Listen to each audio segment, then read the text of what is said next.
Good day everyone, I am the Cadet Virgilio Di Gracia, a representative from Group 2, and our topic is to demonstrate the proper procedure in mooring operation. And my members are Cotara, Durango, Escalona, Estera, Fiel, Fegora, Himodo, Lamuste, Lamedo, Madrid, and Magno. So the mooring and unmooring of any vessel is an integral part of the operation of a working port. So mooring and unmooring is very necessary and always do in any shipping or in any ships that come to port every day. So mooring crews need to be adequately trained with suitable experience to carry out the role to ensure a safe operation is carried out. So the mooring and mooring operation is need crews or need experienced personnel to manage or to handle the situation, because somehow this is so very dangerous. So both practical and theoretical training will be given to all those taking part in mooring operations with the port to ensure the same standard is maintained across the port. Part of this training will include requirements of the vessels, master who has overall responsibilities of the safe mooring of their vessel, taking into account hazards associated with the time, location, prevailing weather conditions, and tidal conditions of the berth. So the master is the one who will manage the overall operation, the mooring and mooring operation in ships, and he is also responsible to take or to have a what is called the toolbox meeting, which is to discuss the safety of the crew or the most necessary during the mooring and mooring operation. And also, the master is responsible to monitor the time, location, the prevailing weather conditions, and tidal conditions of the berth to ensure a safe and smooth mooring operation and unmooring operation. So when a master receives the name of the port at sea for the next visit, the planning starts. So ship's navigating officers begin getting information about the support from various publications. So a guide to port entry and sailing direction, often referred to as pilots, it helps navigators on all aspects of local navigation on a port. The master needs to make a safety briefing before mooring operations to disseminate all the essential information to the crew. A comprehensive risk assessment is made at this stage to ensure the safety in all respects. So, as I said earlier, the master is the one who will make a safety briefing before mooring operation. So the one I mentioned, which is the toolbox meeting. Toolbox meeting is somehow a meeting discussing the most essential, like the safety, more on safety of the crew during mooring and mooring operations. Today, sir, I'm the Cadet Albert. So, the mooring operation in port, the master should ensure that all important factors affecting the safe mooring of the vessels throughout the duration of port stay are monitored and recorded. This may include the following, which is the weather condition, both present and forecasted, tide and current ranges, traffic movement in the vicinity where applicable, and lastly is the interval of mooring patrols depending upon the factors above. So next is the deployment and monitoring of moorings. The master should ensure that mooring operations, including the interaction with tugs, are carried out carefully, and the following items are appropriately addressed. First, sustainable planning and supervision. Second is the proper communication. Third is the competency of personnel. Fourth is the sufficient members in the mooring teams. The operation requires three parties to work together. First is the forward team, second the aft team, and lastly is the bridge personnel. These are the three parties must work together and communicate actively. So last is the familiarity with specific shore requirements relating to shore moorings, passing traffics, and tidal weather conditions. So all mooring equipment practices should be comply with applicable guidelines for tankers as per UCIMF and local regulations. Any unsafe situation shall be identified, evaluated, and recorded in the Safe and Health Committee meeting. Corrective actions need to be implemented as necessary. Before conducting any mooring operations, all mooring gears and communication systems should be tried out. When the pilot arrives, mooring plans should be discussed and agreed. Officers in charge of mooring operations must clearly understand the plan and prepare accordingly. For the safely moor a ship, the effect of wind, undercurrent, effects of tides, under fuel, clearance concerning ship's drops, and surging effect of passing ships all must properly taken into account. Before ship's arrival. Prior to arrival of a ship, there will be location-specific activities that need to take place to ensure the safe and effective mooring operation. These include but are not limited to the following, with local or asset-specific information is included in the annexes to this manual: mooring plans, cargo plans, berth allocation, berth plans, the nature of the berth where the vessel will make fast, the availability of quayside bollards, the expected environment conditions during stay including the height of tide, the windage area of the vessel, where own vessel or other vessels will be double banking alongside. Berthing deck crew should arrange all mooring lines in such manner so that these are already available to deploy. Definition of common mooring lines explained below. Breast lines. Mooring lines leading ashore as perpendicular to the ship's fore and aft line. Breast lines restrain the ships in one direction. Note, due to collision with shore gantry cranes, breast lines are not usually used in container terminals. Headlines. Mooring lines leading ashore from the fore end or forecastle of the ship, often at an angle of 45 degrees to the fore and aft line. Spring line. Mooring lines leading in nearly fore and aft direction, the purpose of which is to prevent longitudinal movement of the ship while it is in berth. Spring lines restrain the vessel in two directions. Spring lines, head spring prevents forward motion and back spring up motion. Stern line, mooring lines leading ashore from after the end or hook of the ship, even at an angle of 45 degrees to the fore and aft. Next is the personnel involved in mooring operations. Should be given additional instruction on the specific equipment and mooring configuration used in the vessel. So this should include but may not be limited to the type of winches, the windlass and their operation, the location of emergency stop buttons, the type of ropes or wires used in the location, use of rulers, dollies and leads. Next is the commencement of mooring operations. So the personnel should make themselves available remotely in the wayside as the vessel berths and not wait until the last possible moment. So this assists the crew in that indicates to them personnel are ready. At the same time, the mooring personnel should inspect that way to ensure that the area is safe to work. Next is the safety of crew during mooring operation. So the company risk assessment procedures shall be utilized to ensure that during all participated mooring arrangements and equipment used, the safety of the crew is ensured as the ship moves near the berth of mooring equipment and to be tested for appropriate working conditions.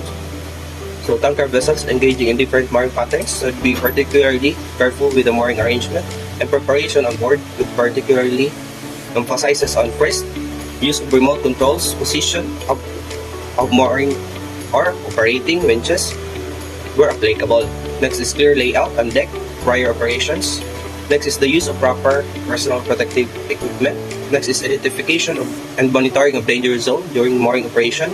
Last is the quick close communication between stations. Tanker vessel engaging in different mooring patterns arrangement should carry out a formal risk assessment for each type to assess and minimize the crew association with the operation.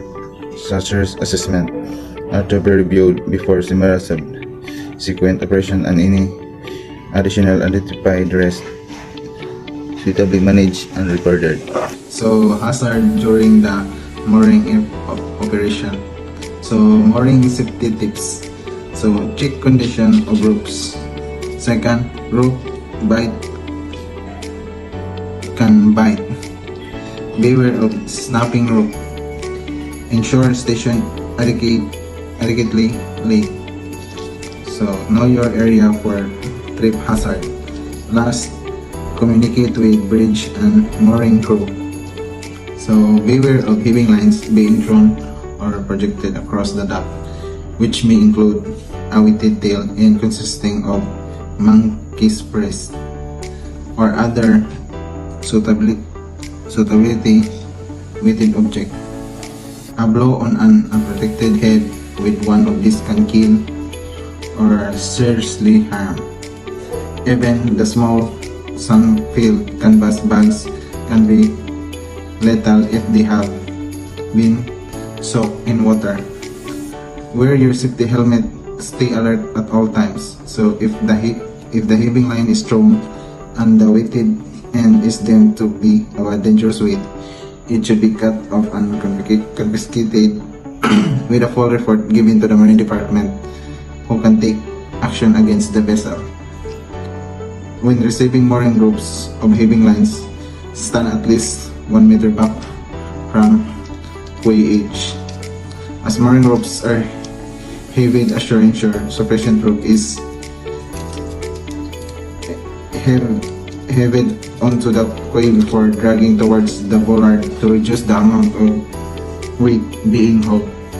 So mooring teams would only accept on one mooring rope at a time. Mooring ropes are heavy, especially when wet. Beware of worn ropes and report any defects straight to the supervisor so that the Marine Department can be later informed. A worn rope is more likely to part when other load. So when accepting a mooring rope, beware of the vessel paying out additional mooring rope too quickly, which adds extra weight to the mooring rope already being heaved ashore, or could suddenly drag the mooring team unexpectedly towards the quay edge. So I'm the Cadet Fiel Wilhelm Dave A, and I will be discussing about the mooring operation. So if an excessive load comes onto the rope as it is being handled, let it go. Do not attempt to hold it back. Warn all team members immediately of the need to let go mooring rope on initiation. Should any line become sucked into a thrusters or the ship's propeller, tension will come very quickly, and the line should immediately drop to prevent a personal being dragged into the water. So, never hold any rope by the crown of the eye when placing the eye on a bollard or hook. Always hold the rope by the side of the eye or standing part of the throw of the eye over the bollard or hook, and never let your hand or fingers get between rope and the bollard. You see the picture in this slide, and when the eye of the rope has been placed on the bollard, tell the persons holding the weight to let go, and ensure the messenger tail in heaving lines or clear of working area near bollard. So never allow yourself or other to get trapped between a rope and a fixed object. So never stand or allow others to stand in a loop or bite of any rope. Once a mooring rope has been placed in the bollard, keep well clear. While the ship heaves the line taut, be aware that should be line part of it can whiplash anywhere across the deck, causing severe injury or even death.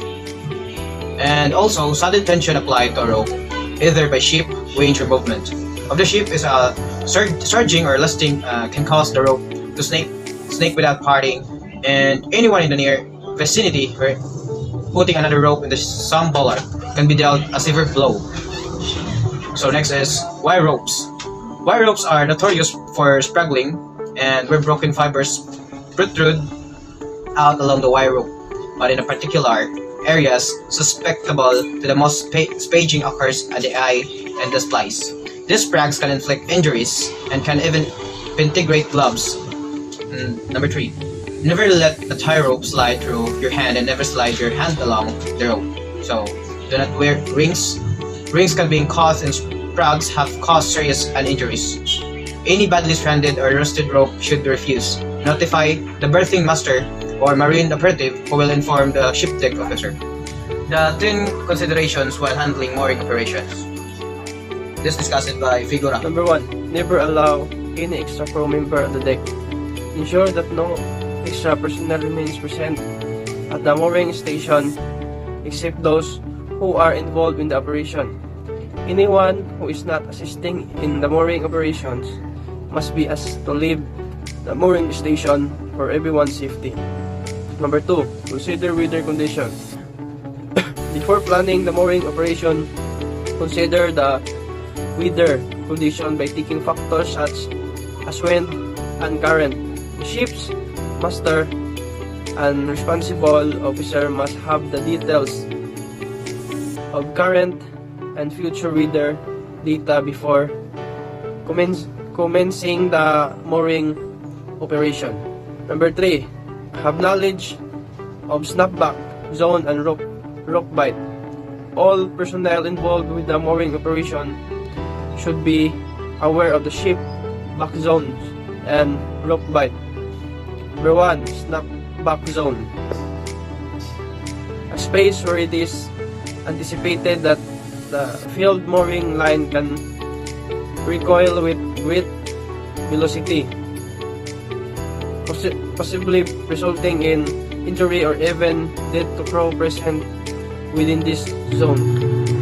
Understanding snapback zone. The highest number of injuries and deaths during a mooring operation on a ship are due to the parting of the rope or wire hitting back to a crew member standing in the area of the rope. The area traveling by the parted rope has a force enough to kill a person on its way. When ropes are pulled straight, when the snapback zone is minimal, but if the ropes are turned in ruler, then the snapback area increases.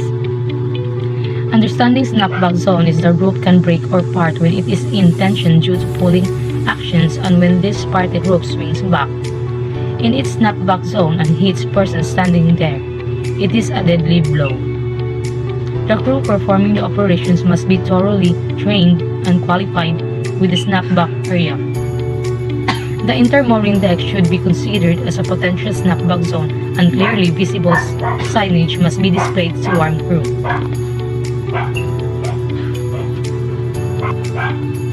Rope bite. Mooring ropes are long and heavy ropes stored on board ships in coil form. When these ropes are under operation, they tend to form a coil or ring shape, naturally known as rope bite. Understanding rope bites. If a person involved in mooring operation comes under this rope bite, the pull of the ropes can drag him over the ship or smash him in the hard deck over machines.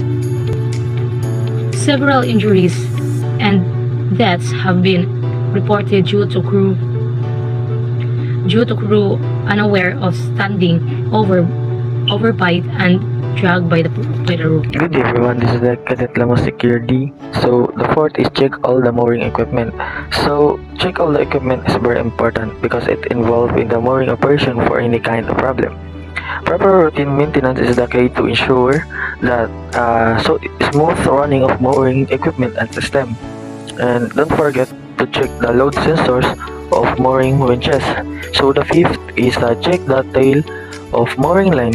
If the mooring wire lines is provided with tail, short lines of synthetic fiber rope which are placed in series with the vessel winch mounted in series, mounted wires to decrease mooring line stiffness and thus to reduce peak lines loads and fatigue due to vessel motions.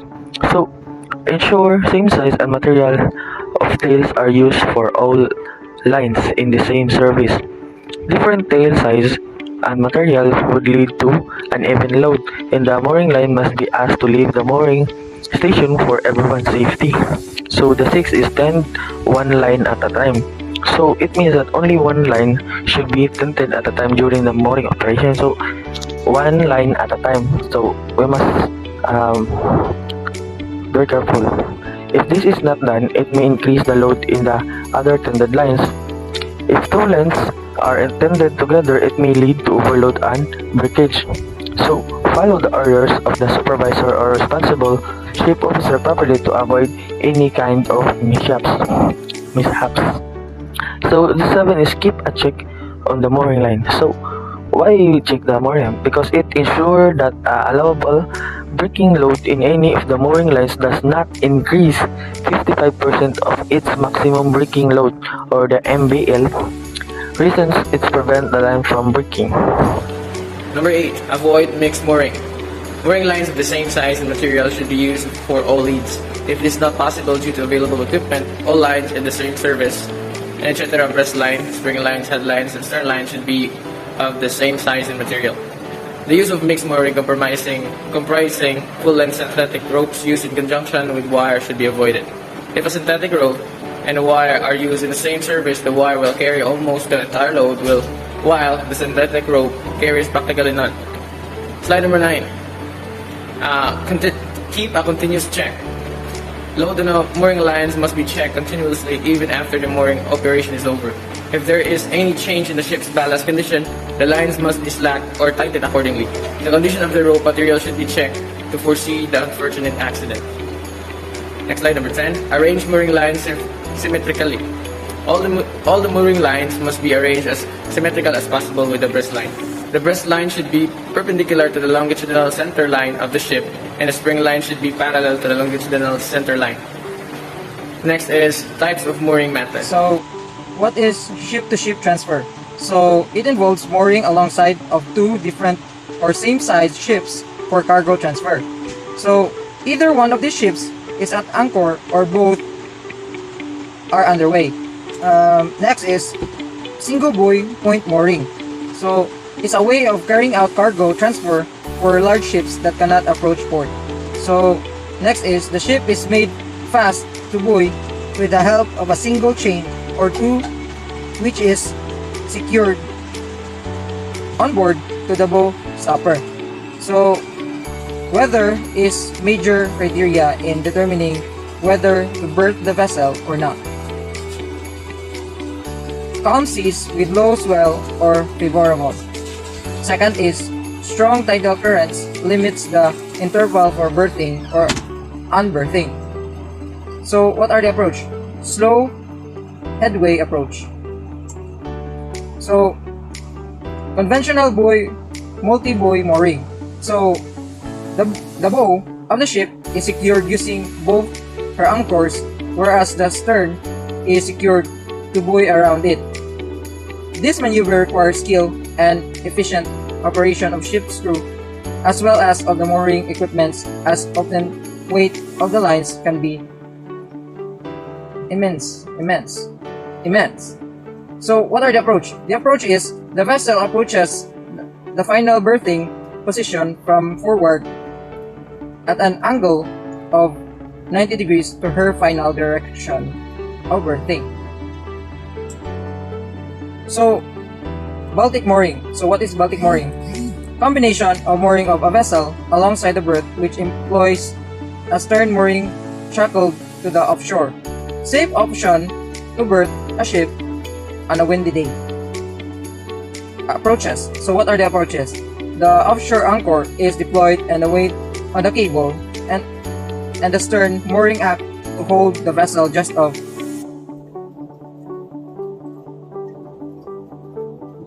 the way. Okay, so the next type of mooring methods is Mediterranean mooring. Pre-calculated position is determined at approach using engine movements. Often tide is used to control drift of the vessel towards quay, while positioning it by having or paying out on one of the anchors. Approach. The bow initially is made to cant towards the berth, and the starboard anchor is let go in that position. After this, the engines are run astern and the port anchor is let go at the designated spot. Next is running mooring. Will take short duration than the previous mooring and offers more control of the vessel. This method restricts the swimming room and reduces the load of windlass. Approach. The vessel's starboard anchor will let go at a position 4 to 5 shackles from the final position of the bow, around 9 shackles, paid out while moving ahead on engines. Next is standing mooring. This is practiced during crosswinds. This method takes longer duration and provides less control over the vessel. Approach. The starboard anchor will let go and simultaneously port anchor heave on. Thus, the port anchor is kept on 4 shackles, being generally the flat anchor, and starboard on 5 as it is the ebb anchor. That's all. Thank you.